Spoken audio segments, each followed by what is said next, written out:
안녕하세요. 마틸다입니다. 오늘도 이어서 아들들아 용기를 내어라 읽어드리겠습니다. 이 책은 예수님께서 오타비오 미켈리니 몬시뇰께 받아쓰게 하신 메시지입니다. 65장 항구한 인내. 형제여 쓰시오. 오리온의 신부가 그대에게 하는 말이요. 참고로 오리온의 신부는 1872년 이탈리아 알레산드리아 폰테크로네에서 태어나서 1940년에 돌아가셨습니다. 1980년 10월 26일 교황 요한 바오로 2세의 주례로 복자품에 오르셨습니다.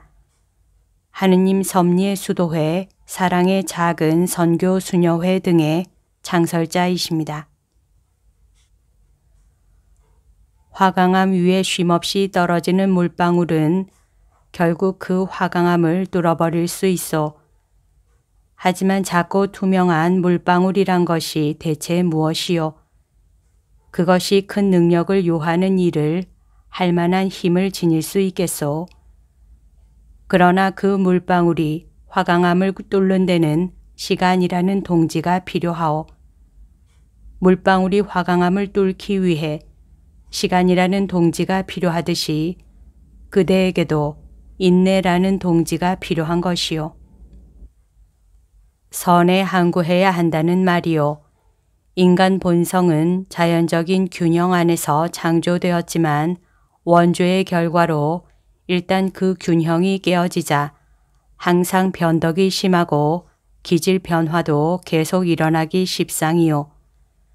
어떤 때는 동쪽에서 또 어떤 때는 서쪽에서 불어오는 바람처럼 변화를 심히 탄다는 것이요.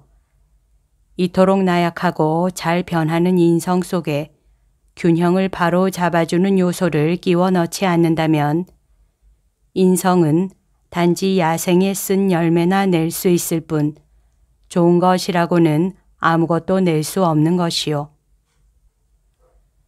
이 탁월한 균형 요소가 바로 하느님의 은총이요. 그리고 이 은총은 매우 중요한 선물도 내포하고 있으니 다름 아닌 인내라는 선물이요. 이는 정말 중요한 선물이니 그것이 없으면 영원한 구원이 위태로울 수 있기 때문이요. 선을 알고 행하기를 원하고 열망하는 것만으로는 부족하오. 끝까지 인내할 필요가 있어. 완덕의 길로 첫 발을 내딛다가 멈추고 만 사람들이 얼마나 많소. 중도에서 뛰어넘을 수 없는 난관에 봉착했거나 목적지 근처까지 갔다가 그동안의 포기와 희생과 고통을 무위로 돌리며 중단한 사람들은 또 얼마나 많소. 그들은 끝까지 인내하지 않았기 때문에 모든 것을 잃고 말았던 것이요. 오타비오 신부, 내가 인내에 관해서 이렇게 말하고 있는 까닭이 무엇이겠소? 오늘날 교회가 어떻게 돌아가고 있는지를 살펴본다면 교회에 참으로 필요한 것이 인내임을 어렵지 않게 알 수 있을 것이요. 이 세대는 변덕이 어찌나 줄 끌듯 한지 전례가 없을 정도이니 말이요.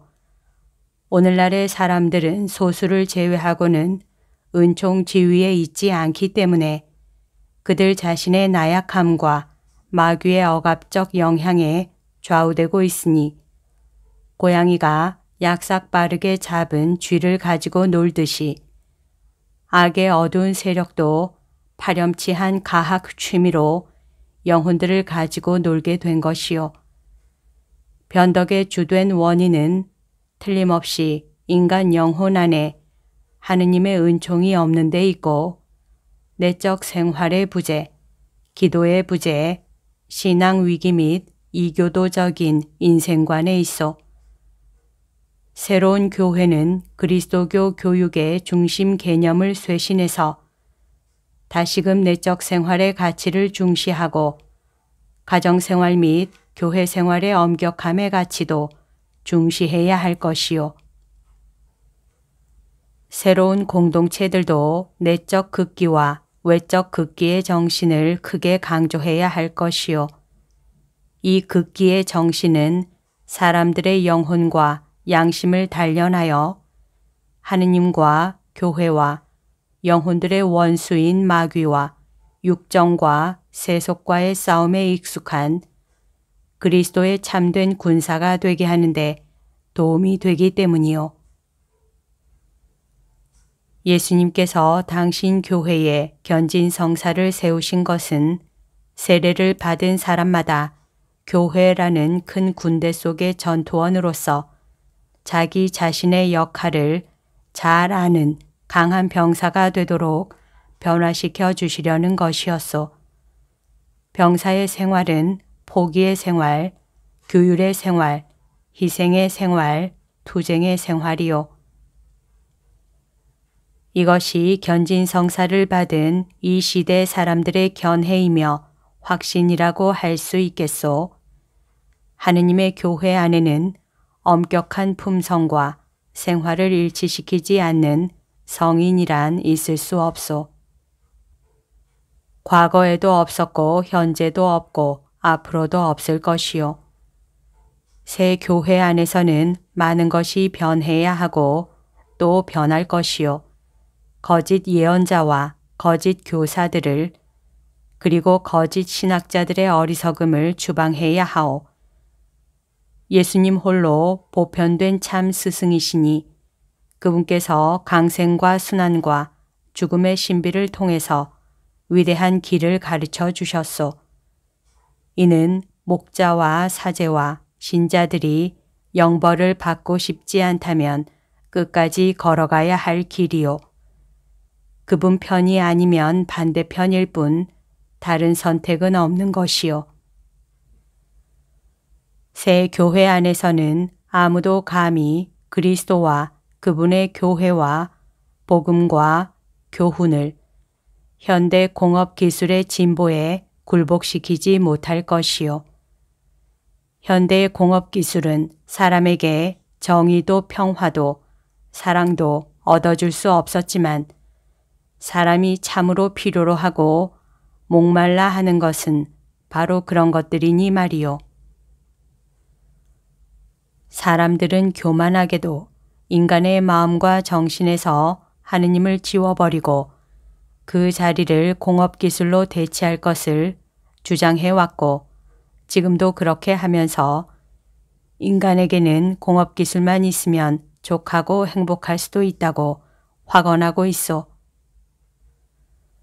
그러나 사람들이 복종해야 할 대상은 그것이 아니라 우주 만물의 창조주요 주님이신 하느님, 구속주요 구세주이신 하느님, 거룩하게 하시는 하느님뿐이요.